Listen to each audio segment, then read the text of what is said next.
las microalgas en sí. Vamos a hablar un poco de qué son las microalgas, si bien ya está bastante difundido el uso por su aprovechamiento para la industria alimenticia, lo que llaman los superalimentos, y para la industria cosmética.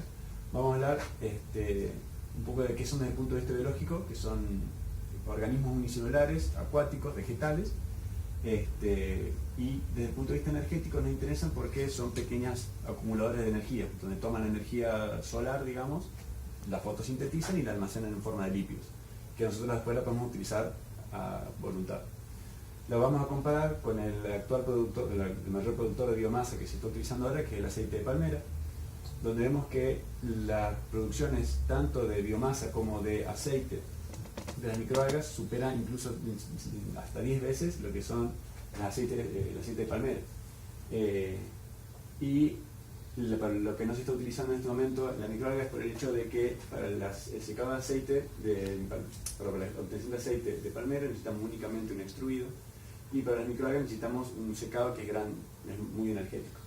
Y como decimos, nos interesa sobre todo por el tema de que no necesitamos una plantación, un cultivo, digamos, una tierra cultivable para producirlo.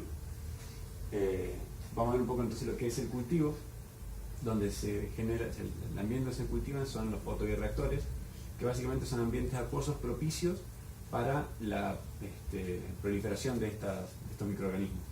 Tenemos dos tipos, los abiertos, que son piletas de circulación forzada o natural, donde tienen la recepción de energía solar y nosotros le introducimos los nutrientes que necesitan para su producción, digamos. La ventaja es que son bastante económicos, ya que directamente es una pileta, pero la desventaja es que son muy susceptibles a contaminación y por sobre todas las cosas, al ser un ambiente propicio para la proliferación de microalgas, puede aparecer cualquier tipo de microalgas que por ahí nosotros no estamos deseando. Entonces están los que son los fotobioreactores cerrados. Tenemos dos tipos principales, uno que son los tubulares, donde nosotros tenemos la parte fotosintética en todos los tubos horizontales, donde están expuestos a la luz las células, y luego la parte de aireación y donde se agregan nutrientes, que es en la columna vertical del fondo. Y luego tenemos los fotobioreactores de columna, que son los que se utilizaron para este experimento en particular, que es una única columna donde se realiza todo, la hidratación, el agregado de nutrientes y la fotosíntesis. Para determinar más o menos el tiempo en cuanto que hay de que dejarlo en estos fotobioreactores, se toman dos parámetros, uno que es la densidad óptica, que es básicamente cuántas células tenemos en suspensión, y el otro que es la densidad de lípidos, cuántos lípidos contienen estas células. Porque como vemos, ambos, que sería la densidad óptica de la línea superior y la de lípidos la inferior, se desarrollan en tiempos distintos. Nosotros a partir del día 15, 18 ya se empieza a saturar el ambiente de células, ya no se proliferan más, pero siguen, que se podría llegar a decir, engordando, siguen generando cada vez más lípidos, aumentan su contenido de lípidos. Como se ve en la imagen de la derecha, lo que tenemos es, se le agrega un líquido lipofílico fluorescente que se adhiere a estas pequeñas gotas de lípido contenidas en las células y brilla.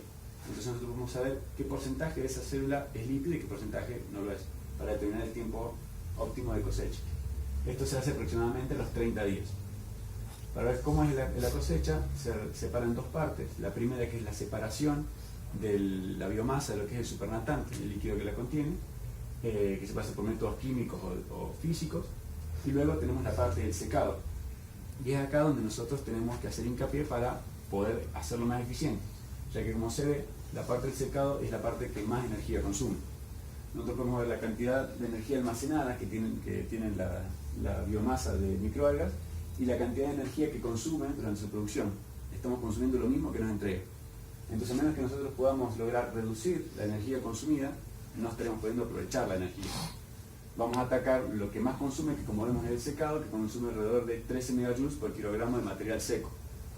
Y vamos a tratar de generar un secado que sea óptimo, que logre una rotura de esta pared celular que hablamos que es muy gruesa y que sea una rotura eficiente, que no contamine químicamente a estos lípidos, que lo podamos poner en cualquier línea de producción de microalgas que tengamos, sobre todo que sea escalable a cualquier nivel de producción que tengamos, y lo que decíamos, que sea de bajo consumo para aumentar la eficiencia. Los métodos tradicionales que se utilizan son dos. Uno que es el secado por congelamiento y molienda por bolas, donde se congela toda esta biomasa y se la muele, generando la rotura de esta pared celular. Y luego este agua se sublima, se lo baja por debajo del punto de triple fusión y se sublima este líquido.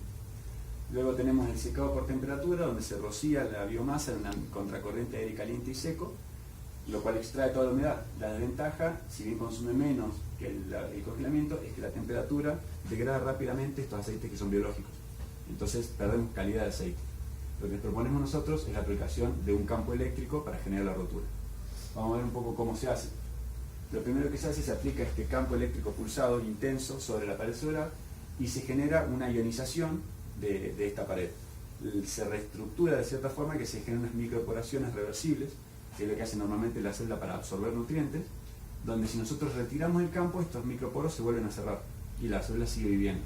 Lo que nosotros necesitamos es que no pase, entonces mantenemos aplicado el campo un tiempo mayor y todos los iones que están contenidos dentro de la célula empiezan a atravesar esta pared celular a través de estos microporos y terminan por destruir la pared celular.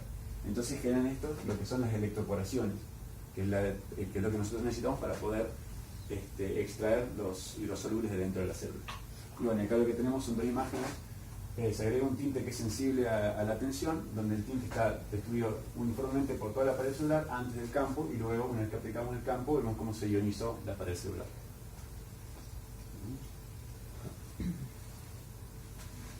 Bueno, ahora vamos a entrar en valores concretos de los ensayos de campo eléctrico pulsado. Toda la información que fuimos recopilando, tenemos, son de los laboratorios IHM del Instituto Tecnológico Karlsruhe, que está ubicado en el suroeste de Alemania. Y vamos a explicar cómo fueron las condiciones, básicamente, para poder contrastar los valores. Primero que nada, se utilizó un fotobioreactor, como ven en la imagen, anular de 26 litros, en el cual va la especie que nosotros optamos, que es la oxenoclorero prototicoides, ya que tiene un alto contenido de lípidos, y a su vez una pared celular interesante a romper, digamos. El medio de suspensión es triacetato fosfato, que es el TAP, que es lo que le aportan los nutrientes, y esto va a estar iluminado por 8 tubos fluorescentes de 36 watts cada uno, con un espectro adecuado para crecimiento. Bueno, ¿qué más? Bueno, el flujo de dióxido de carbono, un 2%, y una temperatura de cultivo, todo se realiza a 25 grados. Una vez, como dijo mi compañero, determinamos que 29-30 días es el tiempo óptimo de cosecha, esta se la retira por una purga que tiene aquí debajo del fotobioreactor, cosa de obtener todo el producto y preconcentrarlo a 100 gramos por litro, es decir, 100 gramos de microalgas por litro de suspensión. Luego vamos a hablar muchas veces de cantidad de energía por kilogramo de suspensión. Y tengan en cuenta, un litro, un kilogramo es prácticamente lo mismo, hay muy poca discrepancia. O dicho de otra forma, para que lo vean, en 10 litros de suspensión vamos a tener 1 kilo de material seco. Igualmente lo vamos a ir aclarando, pero es fácil de confundir más o menos. Lo que es, entonces, lo preconcentramos a 100 gramos por litro y ya estaría listo para hacerlo pasar por la cámara de tratamiento del campo eléctrico. Esto consiste de 2 electrodos, un ánodo y un cátodo, positivo o negativo, separados entre sí por la cámara de policarbonato, una separación de 4 milímetros. Y por el medio va a circular justamente el preconcentrado de algas. En la imagen de la derecha se ve el ánodo, donde se observa una deposición de microalgas. Esto es debido a que las microalgas tienen una carga neta negativa, por lo cual al haber un campo eléctrico aplicado, tienden a depositarse en lo que es el electrodo del ánodo. Por ello es interesante los tiempos que vamos a aplicar para evitar que esto sea un problema y a su vez lograr la permeabilización más eficiente que podamos. Allí se ve la cámara de tratamiento de campo eléctrico montada, justamente el ingreso y egreso del preconcentrado viene en esta dirección. Y bueno, aquí lo que tenemos es, primero que nada, partiendo de nuestra especie, tenemos valores como sabemos que el valor de tensión necesario de transmembrana, es decir, el voltaje que tiene que haber, la diferencia de voltaje entre la capa interior y exterior de la célula, en esa pared, debe ser de medio voltio, 0,5 voltios. De ello se deduce que la intensidad de campo eléctrico necesaria para lograr ese valor es de por lo menos 35 kV por centímetro. Luego, con la ecuación de la carga de la membrana, lo que determinamos es el tiempo de carga, que sería el tiempo que tarda en llegar a ese proceso reversible de reestructuración de la pared celular. Y luego necesitamos un tiempo más prolongado, que son 900 nanosegundos más, para lograr justamente el movimiento de los iones, que al atravesar la pared ya esas electroporaciones son de manera irreversible. Aunque quitemos el campo eléctrico, van a quedar abiertas y drenando. Básicamente eso. Bueno, algo a aclarar interesante es que el grado de permeabilización o la eficiencia que vamos a tener de extraer estos hidrosolubles no va a aumentar si aumentamos el valor de campo eléctrico, no va a variar. Lo que sí va a variar es si variamos la energía cedida que le estamos dando, la energía de tratamiento. Y esto nosotros lo vamos a hacer variando la cantidad de pulsos que le vamos a dar. Es decir, tenemos este pulso de 1 microsegundo de onda cuadrada. Si yo le aplico uno de estos por segundo a 4, le estoy entregando una cantidad de energía diferente. Es decir, recordemos que esto dura 1 microsegundo. En un segundo puedo meter hasta 1.000.000 de estos. Yo digo de 1 a 4, vamos a ver los valores que nos da. Por otro lado, bueno, aquí, como dijimos que necesitábamos un campo de al menos 35 kV por centímetro y tenemos una distancia entre electrodos de 4 milímetros, de ahí derivamos que el valor de tensión entre electrodos de la cámara es 16 kilovoltios. Y como nosotros no usamos una configuración de tipo línea Blumlein, sino una configuración típica, necesitamos que el generador de pulsos sea el doble de tensión, de 32 kilovoltios. Así obtenemos los parámetros que necesitamos.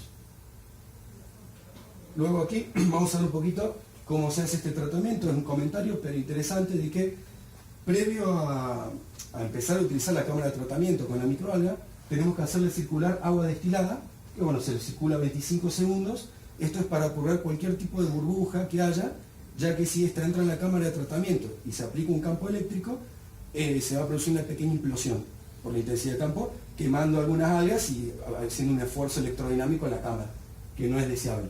Por eso primero se circula agua destilada, luego comienza a circular el preconcentrado de microalgas y a los 5 segundos ya comenzamos a aplicar el campo eléctrico. En esta gráfica se ve una correlación entre la conductividad y la liberación de elementos hidrosolubles fuera de la célula.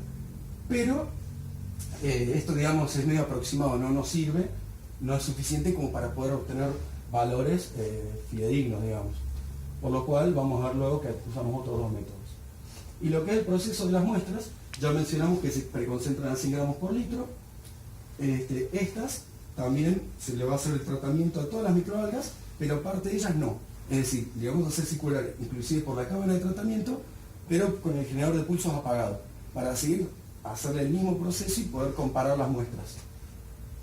Estas luego se almacenan 40 minutos en oscuridad, hasta que alcanzan la temperatura de 25 grados, ya que por ejemplo cuando se aplican 4 pulsos por segundo, el concentrado aumenta en 23 grados su temperatura. Entonces, para hacer todas las mediciones de compresión y temperatura normales, esperamos un tiempo prudencial para las medidas. Ahí medimos conductividad, pH, densidad óptica o lo que necesitemos, donde a nosotros nos interesa mucho para las comparativas lo que es el análisis de lípidos e hidrosolubles. ¿Cómo es esto, digamos? Sintéticamente, en cualquier parte del proceso podemos tomar muestras de 20 mililitros, esto se lo lleva a un centrifugador a 10.000 G para separar lo que es la microalga del supernatante, que es donde están los hidrosolubles liberados. Este supernatante lo tomamos y le hacemos básicamente un proceso químico en el cual vamos a agregar un reagente de antrona orgánica que nos va a permitir, mediante un espectrofotómetro, medir la proporción de hidrosolubles que con cadenas de carbono que tenemos en el medio. Esto lo llevamos a una gráfica en el cual observamos los valores de, si no tratamos el material, si lo tratamos con 1, 2, 3 y 4 pulsos por segundo, de 1 microsegundo cada pulso, ¿no? Con esto lo que vemos es que, el total de sólidos, el total de carbono orgánico y carbohidratos se va liberando y los detectamos en el medio extracelular, en el supernatante. Y básicamente, obviamente, si no le aplicamos nada, o si le aplicamos hay una liberación. Más energía ese día, más libera, pero a partir de 3 a 4 pulsos ya no vemos una liberación significativa. Por lo cual empezamos a intuir que ese puede ser un valor eficiente de campo eléctrico, o sea, de cantidad de pulsos. Bueno, lo que nos queda por analizar ahora, ya que hemos visto con hidrosoluble, vamos a analizar los lípidos. Los lípidos es el concentrado que queda en el fondo, la biomasa. Se le hace el congelamiento que hemos visto, el secado por congelamiento y la molienda por bolas, y luego se le agrega etanol diluido para generar la destrucción total de esta pared celular y que quede únicamente los lípidos. Para medir la cantidad de lípidos se utiliza el método SPB, que es sulfofosovainilina, donde se agrega la vainilina como reagente para, de la misma manera, mediante un espectrofotómetro, determinar el contenido de lípidos de la muestra. En realidad el método SPB se utiliza para la medición de aceites de oliva, para la cantidad de lípidos en aceite de oliva. Lo que deberíamos utilizar es el método gravimétrico. El problema del método gravimétrico es que es mucho más costoso, necesita muestras más grandes y sobre todas las cosas tarda mucho más tiempo en brindar los resultados. Entonces se muestra una comparativa de los resultados obtenidos mediante el método gravimétrico y el SPB, donde a misma distancia también se puede ver que entre no aplicar pulso y aplicar un solo pulso no hay mucha variación, y luego vemos que la forma de onda se copia bastante bien a medida que vamos aumentando la cantidad de pulsos hasta los 150. Entonces podemos intuir de que no vamos a cometer gran error en los valores elevados de energía aplicando el método de SPB, aunque sea para los resultados preliminares. Bueno, luego se han tomado, mediante muestras de 3 cultivos, se han tomado las respectivas 5 muestras, las que no han sido tratadas y luego las que han sido tratadas con 1 a 4 pulsos. Lo mismo que habíamos en la gráfica anterior, vemos que aumenta la concentración de miligramos de líquido por gramo de biomasa. No quiere decir que de repente produzcamos más líquidos para aplicar este método, la única diferencia es que todo el resto de la biomasa, que eran los hidrosolubles, han sido drenados y los hemos separado. Entonces lo que queda de la biomasa es predominantemente lípidos, entonces los tenemos separados. Y podemos ver que es lo mismo, a partir de los 150 a los 200 no hay mayor liberación de hidrosolubles, por lo cual ya hemos generado la rotura eficiente de esta pared celular. Más importante todavía, podemos aplicar un método la ruta húmeda, la ruta seca de tratamiento, donde nosotros primero la secamos por congelamiento y luego le aplicamos el etanol diluido. Acá lo que podemos ver es que podemos aplicar una ruta húmeda, donde dejando el contenido de humedad que tiene la biomasa, le agregamos etanol puro en vez de diluido, y que este líquido genera la reducción que necesitamos, la dilución que es necesaria para llegar al 70% de concentración. Entonces nos estamos ahorrando este paso que es de gran consumo energético, que es el secado por congelamiento. De lo que acaba de decir se deriva justamente el primer punto, que la extracción de líquidos de biomasa húmeda es por lo menos o tan eficiente como el seco, para nuestros casos con la aplicación de campo eléctrico, en donde nos estamos ahorrando ese proceso de congelamiento, que es un proceso de secado, y directamente, como dice él, está agregando etanol del 100%. De ahí es que podemos retirar esos 7 megajoules, que por lo menos son 7, mínimamente megajoules por kilogramo de material seco, y nos reemplazaríamos, lo que estamos nosotros insertando es 1,5 megajoules por kilogramo seco de lo que es el campo eléctrico. Eso se deriva justamente de que dijimos 3 pulsos por segundo son 150 kilojoules por kilogramo o por litro, es decir, en 10 litros serían justamente 1,5 megajoules. Y otra conclusión importante es de que al haber insertado este tratamiento de campo eléctrico en una línea de producción, supongamos microalgas, obtuvimos separar los hidrosolubles de los lípidos de forma eficiente, sin contaminarlos, haciendo que todos estos hidrosolubles se puedan comerciar, donde sí hay un mercado hoy día existente de todos estos productos, y lo que son los elementos lípidos que quedaron contenidos en la célula electroporada, fácilmente se puede terminar de romper esa membrana con el ingreso de etanol, ya que justamente estas electroporaciones que quedaron permiten que el etanol consuma la pared celular de forma interna también, y nos reduce mucho el consumo de etanol también. Y también un comentario es que lo que es la disminución de salinidad, como también los hidrosolubles extraídos salieron fuera y estos contenían sales, al reducir la salinidad, lo que queda para el proceso de biocombustible, de biodiesel, tiene, bueno, perdón, la redundancia, una salinidad menor, por lo cual evita la corrosión en el proceso de la producción de biodiesel, ya que este conlleva temperaturas altas. O sea, le favorecemos el proceso subsiguiente. Básicamente creo que no olvidamos nada, así que...